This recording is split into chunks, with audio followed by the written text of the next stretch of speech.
Entonces, en este capítulo 3, versículos 6 al 14, vamos a reflexionar un rato en esta mañana siguiendo esta carta. Reitero que el apóstol Pablo está escribiendo a los hermanos de Galacia. No nos olvidemos o tratemos de conectar con lo que veníamos desarrollando, que en la parte previa del capítulo número 3, y lo trabajamos hace unas 2 semanas atrás, el apóstol Pablo les recordó a los hermanos en Galacia que había 2 marcas imborrables en la vida de todo hombre o de toda mujer que ha recibido el Evangelio. Y esas marcas imborrables son la cruz y el Espíritu Santo, ¿verdad? Eso habló Pablo, trató Pablo en estos primeros versículos. Entonces, luego de indicarles que esas 2 marcas imborrables estaban en la vida de todo creyente que aceptaba el Evangelio de Jesucristo, entonces Pablo ahora coloca como tema de discusión, ¿verdad?, una experiencia potente en la religiosidad del pueblo judío. Y esa experiencia potente en esa religiosidad judía estaba íntimamente conectada con la vida del patriarca Abraham, ¿no? Y eso es lo que él trata de plantear entonces en estos versículos. Y lo primero que vemos acá, y que yo he tratado de colocar bajo una idea, es el valor de la fe. Pablo les habla a estos hombres judíos, mirando el ejemplo de Abraham, de cuán importante, cuán valiosa es la fe, ¿ya? Y en los versículos 6 al 9 entonces dice lo que ya hemos leído, que está ahí en pantalla, ¿verdad? En donde el apóstol Pablo usa algunas experiencias que Abraham vivió con Dios y que están narradas en el libro de Génesis. Y a través de estas experiencias que Abraham tuvo con Dios, entonces, en el fondo lo que Pablo está diciendo, lo valioso de Abraham, lo relevante de Abraham es que fue un hombre de fe, ¿ya? Y entonces él plantea por lo menos 2 cosas, que es la que vamos a tratar de desarrollar. Primero, es que hace alusión a 2 hechos importantes. Dice que antes de que Abraham tuviese hijos, y se remonta por allá al capítulo 15 de Génesis, antes de que Abraham tuviese hijos, ¿verdad?, Dios se aparece a Abraham, Dios se revela a Abraham y le dice, antes que tuviese un hijo cualquiera, le dice a Abraham, la descendencia tuya será como las estrellas en el cielo. Y hace que Abraham mire las estrellas, que cuente las estrellas. Es imposible poder contarlas, ¿verdad? Y Dios hace esa similitud. Dice, así como las estrellas en el cielo será tu descendencia. Y la palabra dice que Abraham creyó al Señor. Ahí está Génesis capítulo 15, versículo 6. Abraham creyó al Señor, y esta es la frase que el apóstol también recoge aquí, ¿verdad? Y le dice, y el Señor lo reconoció a él como justo. Lo reconoció como justo, ¿ya? Lo interesante entonces acá es que es la fe de Abraham lo que lo convierte en justo. No es justo por lo que hace, no es justo por las obras, no es justo por la circuncisión, no se convierte en un hombre justo por cuidar ciertos tipos de ritos, no. La razón verdadera por la cual Abraham es justo es porque le creyó al Señor. Y ese es el tema principal que Pablo quiere rescatar mirando el ejemplo de Abraham. Entonces, por esta razón, los verdaderos herederos de Abraham, ¿verdad?, los verdaderos hijos de Abraham, en el fondo Pablo le está diciendo, si ustedes se consideran y sacan pecho diciendo, nosotros somos herederos de Abraham, bueno, si son herederos de Abraham, lo que tienen que hacer es imitar su fe. Porque Abraham le creyó al Señor cuando no tenía ni un hijo, ¿verdad? Y Dios le dijo, así como las estrellas en el cielo será tu descendencia. Y Abraham le creyó. El segundo elemento que presenta Pablo en la vida de Abraham como un hombre de fe es que es algo que sucedió un poco antes, por allá, por el capítulo 12 de Génesis, ¿verdad? Cuando Dios se le aparece a Abraham, Dios se revela a Abraham, ¿verdad? Y dialoga con él y le dice, Abraham, deja tu tierra, está ahí en la diapositiva, deja tus parientes y la casa de tu padre y vete a la tierra que te mostraré. Haré de ti una nación grande y te bendeciré. Haré famoso tu nombre y serás una bendición. Y mira lo que dice acá. Bendeciré a los que te bendigan y maldeciré a los que te maldigan. Y por medio de ti serán bendecidas todas las familias de la tierra. Y a continuación de ese versículo número 3, está el versículo número 4 que dice, y Abraham partió. Nosotros hemos leído tantas veces este pasaje que lo encontramos tan normal, ¿verdad? Y yo no sé si estando en los zapatos de Abraham, yo habría hecho lo que Abraham hizo. ¿Ya?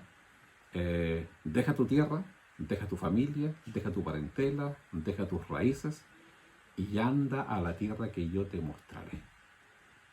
Entonces acá vemos a un hombre de fe, a un hombre que le cree a Dios, a un hombre que no hace ninguna pregunta, a un hombre que no cuestiona en absoluto, ¿verdad? Nosotros encontramos en muchas otras partes en la Biblia, por ejemplo, nos acordamos de cuando Dios llama a Moisés, ¿no es cierto?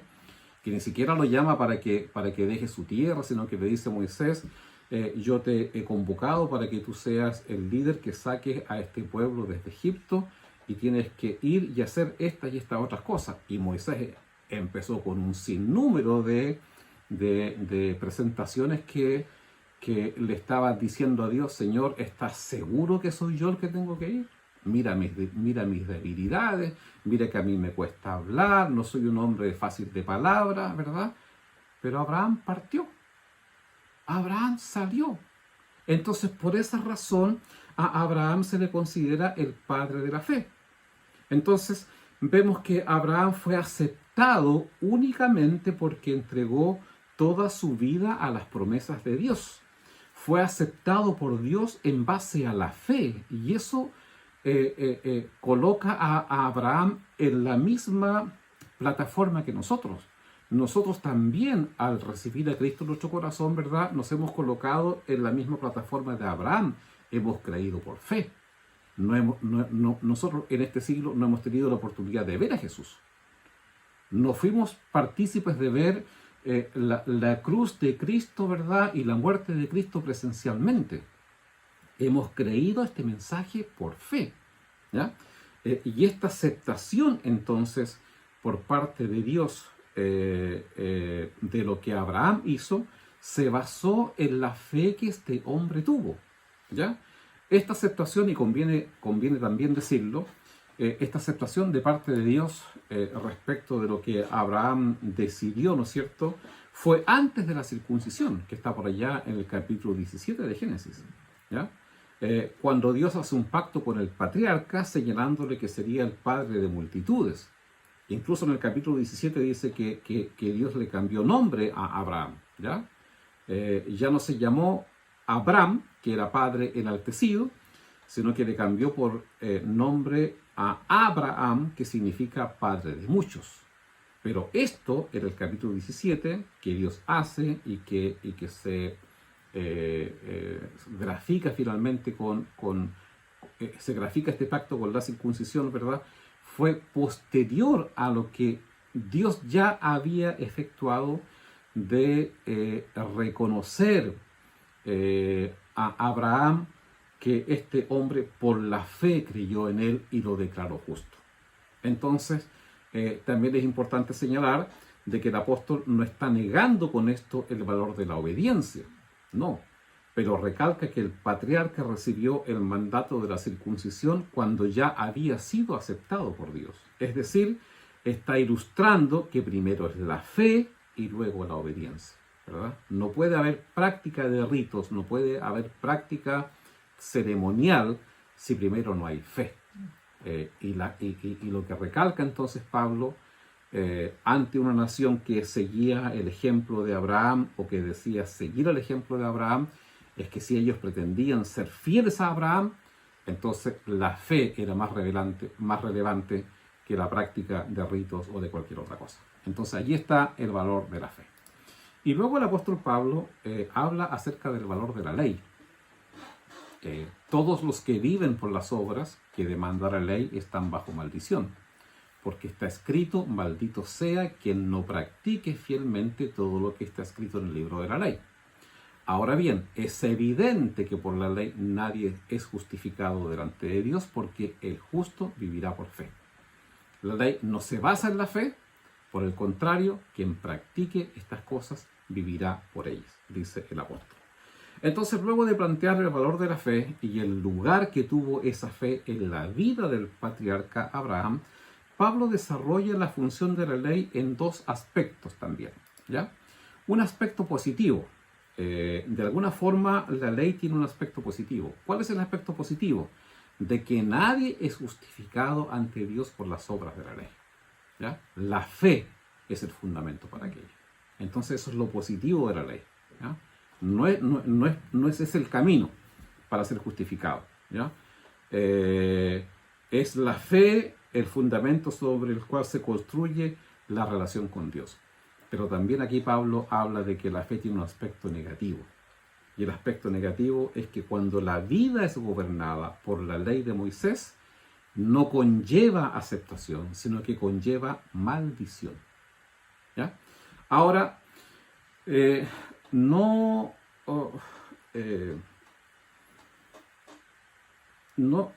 es solo que Dios declara apto a Abraham por la fe, sino que en el fondo lo que Pablo está diciendo es que aquellos que optan por otro camino, en este caso específico por el camino de la ley, nunca lograrán ser justificados ante Dios, porque la ley conlleva maldición, ¿ya? ¿Cómo entender esto? Él incluso dice que en Deuteronomio 27-26 se señala: maldito sea quien no practique fielmente las palabras de esta ley, ¿ya?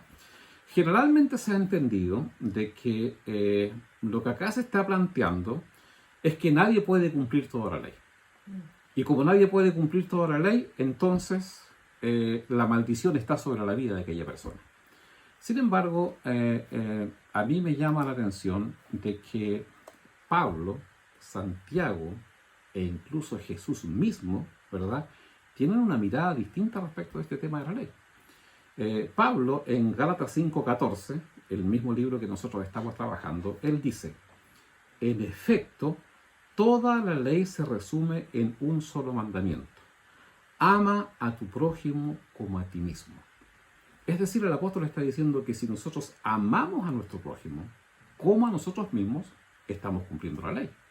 Y nos anima constantemente a que hagamos eso, ¿verdad?, a que amemos a nuestro prójimo. Y si amamos a nuestro prójimo como a nosotros mismos, entonces estamos cumpliendo la ley. En el fondo, entonces, no nos está indicando de que no es posible cumplir la ley. Pareciera ser que es posible cumplirla si amamos a nuestro prójimo. Santiago, el apóstol Santiago, dice algo muy parecido en el capítulo 2, versículo número 8. Dice: hacen muy bien, fíjate lo que dice, ¿verdad? Hacen muy bien si de veras cumplen la ley suprema de la Escritura. ¿Y cuál es la ley suprema de la Escritura? Lo mismo: ama a tu prójimo como a ti mismo. Bueno, y Jesús puso el broche de oro, ¿verdad? En Mateo 7:12 dice: así que en todo traten a los demás tal y como quieren que ellos los traten a ustedes. De hecho, esto es la ley y los profetas, ¿ya? O sea, si amamos a nuestro prójimo, y Jesús incluso en una oportunidad añadió otro concepto cuando dice: la ley se cumple en dos grandes mandamientos: ama a tu prójimo como a ti mismo, y ama a Dios con toda tu fuerza, con toda tu mente, con todo tu corazón. Si haces esto, has cumplido la ley y los profetas. ¿Se acuerdan que hubo un joven rico que le preguntó a Jesús aquello? Y el joven rico le dijo: yo he hecho todo lo que tú dices. Y Jesús le dijo: bueno, entonces vende todo lo que tienes, dalo a los pobres y sígueme. Pero este hombre cumplía la ley. Cumplía la ley. Entonces, no sé si logran percibir que pareciera ser de que cuando se está hablando respecto de que el cumplimiento de la ley no es posible y que por eso recae sobre nosotros, sobre las personas que no cumplen toda la ley, recae la maldición. Parece que no es tan así, ¿ya? Porque hay personas que sí han cumplido la ley. Y se nos anima en la palabra, a través de Pablo, de Santiago y de Jesús, de que efectivamente cumplamos la ley. Entonces, ¿dónde está el punto? El punto está en que, aunque se cumpla la ley, ¿verdad? Aunque obedezcamos la ley, eso no nos transforma en un ser inmaculado, en un ser completamente limpio, o en un ser o en una persona completamente sin mancha. La ley no fue promulgada para hacernos justos. No, porque ya antes de que nosotros cumplamos la ley, ya somos injustos, ¿verdad? Cuando venimos a este mundo, ya hemos nacido en pecado, sin que hayamos cometido un pecado, porque la herencia del pecado de Adán ya está en nuestra mente y ya está en nuestro corazón. Entonces, la ley no tiene por objeto hacernos justos. La ley no tiene por objeto hacer justos a las personas. La ley no tiene por objeto impartir salvación.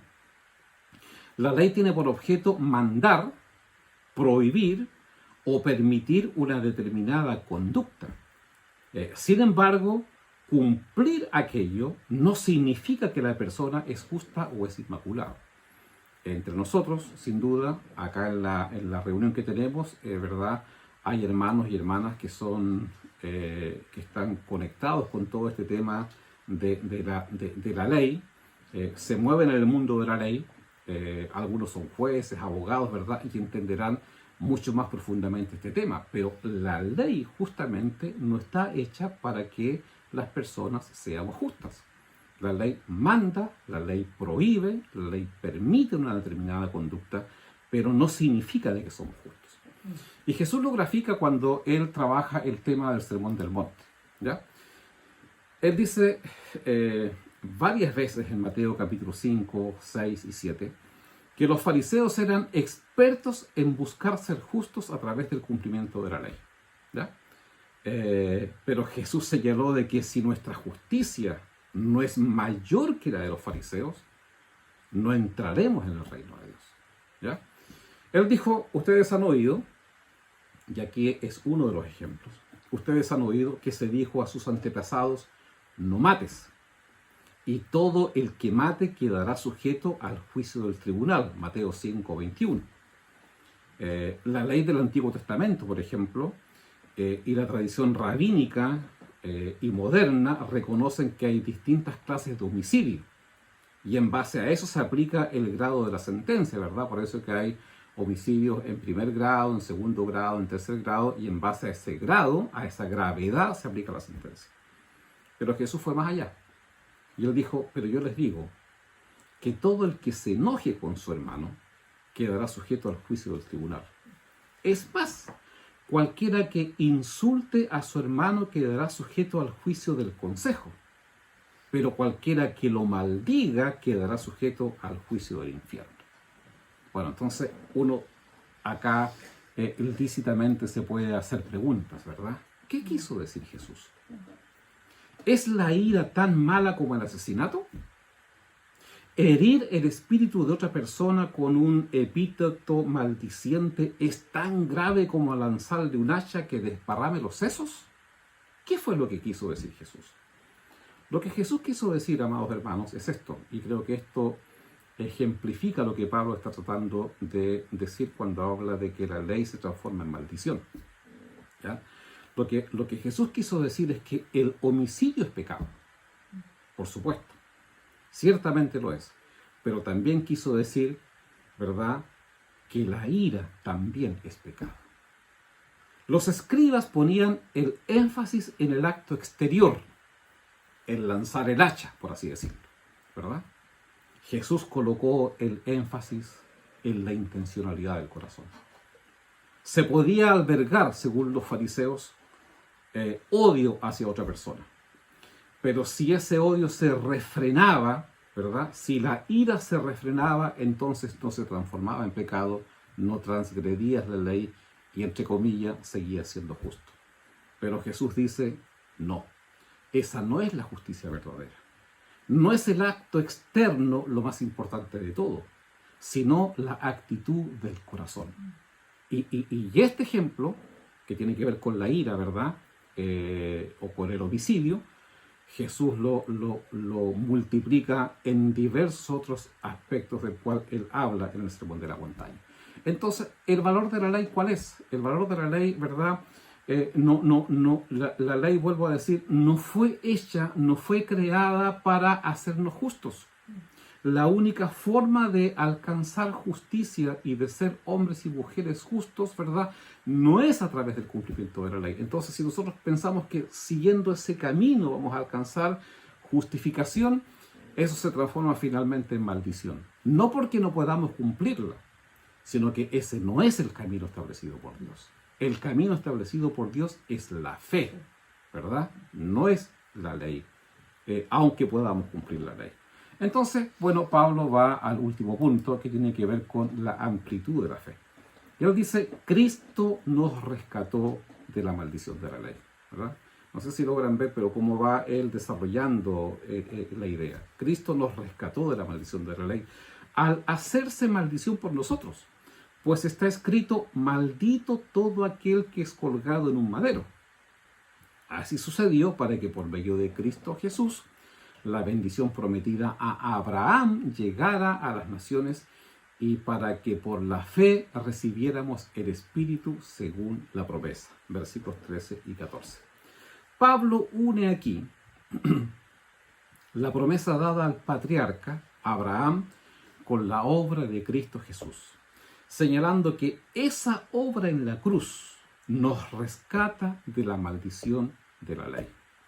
Cristo, el inmaculado Hijo de Dios, ¿ya? El inmaculado Hijo de Dios paga en la cruz las demandas de la ley.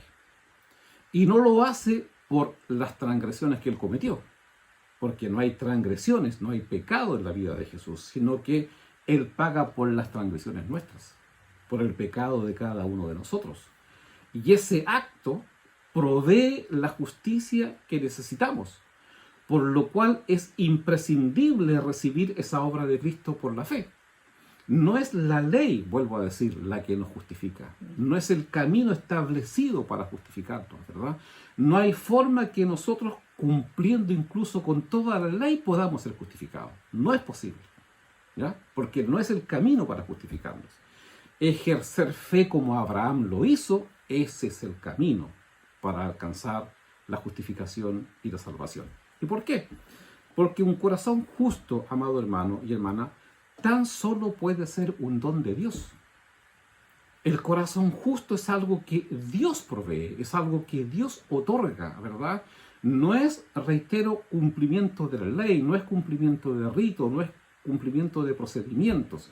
Si uno lo pensara en la actualidad nuestra, ¿verdad? No somos justificados ni tenemos un corazón justo porque nos conectamos a las reuniones, o porque vamos a un culto presencial, o porque usted ora, o porque usted lee la Biblia, o porque usted da ofrendas, o porque da sus diezmos, o porque participa en la Santa Cena. No, ninguna de esas cosas nos justifican. Si nosotros estamos pensando que aquellas cuestiones nos justifican, estamos absolutamente errados. Lo único que nos justifica es que Dios nos provea un corazón justo. Y esa es una cuestión que no lo puedo hacer yo, no lo puedes hacer tú. Yo no puedo autoconstruirme un corazón justo, ¿verdad? No puedo desarrollar un camino de justificación propia. Es imposible que podamos hacerlo, ¿ya? No podemos construirlo o desarrollarlo. Entonces, en el fondo, lo que el apóstol está tratando de decir acá, y que Jesús muchas veces trató de decir, es que Dios mismo es quien nos da lo que Él demanda. Dios nos da lo que Él demanda. Dios nos demanda un corazón justo. Bueno, ¿y cómo tengo ese corazón justo? ¿Siguiendo el cumplimiento de la ley? No. La única forma de tener un corazón justo es que Dios me provea ese corazón. Que Dios me cambie el corazón. Que Dios ponga algo allí. Por eso que el apóstol acá termina diciendo, ¿verdad? Un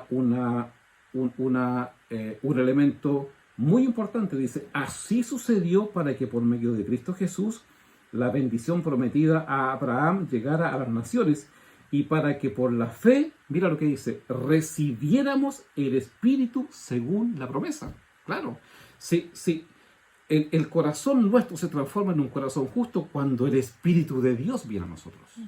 Y el Espíritu cambia el corazón. El Espíritu transforma el corazón. Llega una nueva naturaleza, la naturaleza divina que entra en mi vida. Y esa no es autoconstrucción, ¿verdad? Yo no puedo transformar mi corazón y meter un espíritu acá adentro que haga que mi corazón sea diferente. No, esa es obra sobrenatural. Es una cuestión que solamente Dios puede hacer. Por eso termino diciendo que la justicia del reino de Dios es producto del reinado de Dios en el corazón. Y Dios debe reinar en nuestras vidas ahora si hemos de entrar en el reino de Dios mañana. Necesitamos ese reino de Dios en el corazón. ¿Ya? Entonces Pablo termina esta idea diciendo, amigo, hermano, compañero, como quiera llamarlo, ¿verdad? Si ustedes son seguidores de Abraham, entonces no vayan por el cumplimiento de la ley. No es el camino establecido para ser justificado. Si ustedes quieren ser imitadores y quieren sentirse orgullosos de ser hijos de Abraham, bueno, Abraham es el padre de la fe. Él creyó y Dios lo justificó. Amado hermano y hermana, si nosotros creemos en el Evangelio, ¿verdad?, en la obra que Cristo hizo en la cruz, Dios hace el milagro de justificarnos y crear un corazón justo, un corazón moldeable, un corazón que Él puede manejar, un corazón al cual Él puede hablar, y luego viene la obediencia. Pero no como forma de ganarme la salvación. La obediencia es como fruto, como producto, como gratitud, ¿verdad?, como evidencia de un corazón que está cambiado, de un corazón que está transformado. Entonces es Dios mismo quien nos da lo que Él demanda. Esa es una frase que para mí ha sido muy relevante redescubrir, la verdad. Es Dios quien me da las cosas, no soy yo. No, yo no puedo desarrollar por mí mismo aquellas cosas, pero Dios me las da. Dios quiere que yo sea justo, pero Él me da un corazón, ¿verdad?, que permita caminar en justicia. Entonces, busquemos al Señor siempre. No es posible desconectarnos de Dios, porque en la medida en que nosotros nos desconectamos de Dios, ¿verdad?, perdemos esa soberanía de Dios en nuestro corazón. Y más adelante el apóstol Pablo nos va a hablar de que hay una lucha entre la carne y el espíritu constante. Y nosotros sabemos que es así. Entonces, en la medida que nosotros estamos cerquita del fuego, ¿verdad?, mantenemos ese calor. En la medida en que estamos cerquita de ese fuego divino, ¿verdad?, nuestro cuerpo también está con la temperatura que se necesita para poder seguir desarrollando lo que Dios quiere que hagamos. Que seamos sensibles a su voz, que podamos escuchar su palabra y seguir el camino que Él tiene para nosotros. Pero vuelvo a decir, no como un requisito para poder alcanzar la salvación. No, la salvación es provista porque hemos creído en el Evangelio de Jesucristo, con esas dos marcas indelebles de las cuales hablamos hace un par de semanas atrás: la muerte de Cristo en la cruz y la llegada del Espíritu a nuestro corazón. El Espíritu de Dios está en nuestras vidas. Ya no es solo Felipe Fierro. No, acá está el Espíritu de Dios. Y como está el Espíritu de Dios, entonces yo puedo decir, soy un hombre nuevo, soy una persona nueva. Pero porque Dios me ha dado algo, no porque yo me la construyo. Es Dios mismo quien me ha dado lo que Él también de mí demanda. Y eso simplemente debe provocar en mí un corazón agradecido, un corazón, ¿verdad?, que adore su nombre, un corazón, ¿verdad?, que trate de obedecerle y servirle como gratitud por ese tremendo cambio que Dios ha hecho. Porque es una obra que Dios soberanamente y por gran amor y por misericordia ha hecho en nuestras vidas, en nuestros corazones. Y eso va explicando otra vez, ¿verdad?, cómo es este Evangelio, en qué consiste el Evangelio. Entonces es muy relevante lo que el apóstol Pablo está trabajando con estos hermanos en Galacia, y también es una bendición para nosotros en este tiempo poder tener un poquito más de tiempo para ir detallando estas cosas. Gloria al Señor por lo que Él ha hecho por nosotros, por esa obra en la cruz del Calvario y la presencia de su Espíritu en nuestros corazones.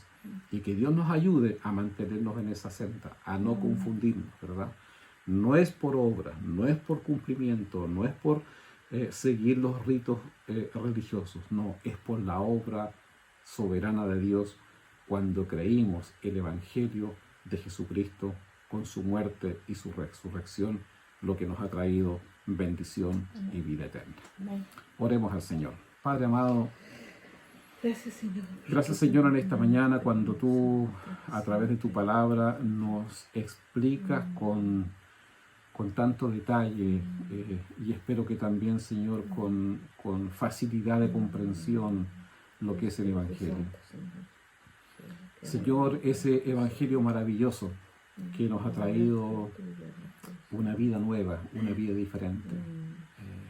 Y podemos constatar, Señor, en nuestro propio caminar y al ver la vida de otras personas, cómo tú has sido capaz de transformar nuestras vidas. Cómo se ha provocado esa transformación en la vida de cada uno de nosotros. Y te alabamos por eso, Señor. Y te damos gracias porque tú nos has librado de la carga. Porque finalmente es una carga, es un yugo opresor estar tratando de cumplir requisitos y ritos para, entre comillas, esperar ser salvos. Nosotros no estamos, Señor, con esa esperanza difusa respecto de si seremos salvos. No, estamos con una seguridad inmensa, estamos con una seguridad, Señor, verdadera, estamos con una confianza real, estamos con una esperanza, Señor, fuertemente arraigada en la verdad que tú nos has planteado de que si creemos en el Evangelio que tú has venido a predicar y que significó tu muerte y tu resurrección, eso ya nos hace un hombre y una mujer salva, nos hace un hombre y una mujer libre, nos hace un hombre y una mujer justificado. Señor, gracias por lo que tú nos has dado y has colocado en nuestro corazón. Y verdaderamente, como hemos dicho en esta mañana, hay libertad en ti, Señor. Hemos cantado eso en esta mañana. Hay libertad. Ya, libertad, Señor, del pecado, libertad de diferentes cosas, pero también libertad de la religiosidad, Señor. Y te adoramos por eso, porque la religión amarra y ata a la gente, Señor. Sin embargo, tú nos has liberado de esa libertad. Y te adoramos en esta mañana y te pedimos, Señor, que tú nos ayudes siempre a vivir en esa libertad con gratitud y con alabanza en nuestro corazón. Recibe nuestra gratitud, recibe nuestra alabanza en el nombre de Jesús.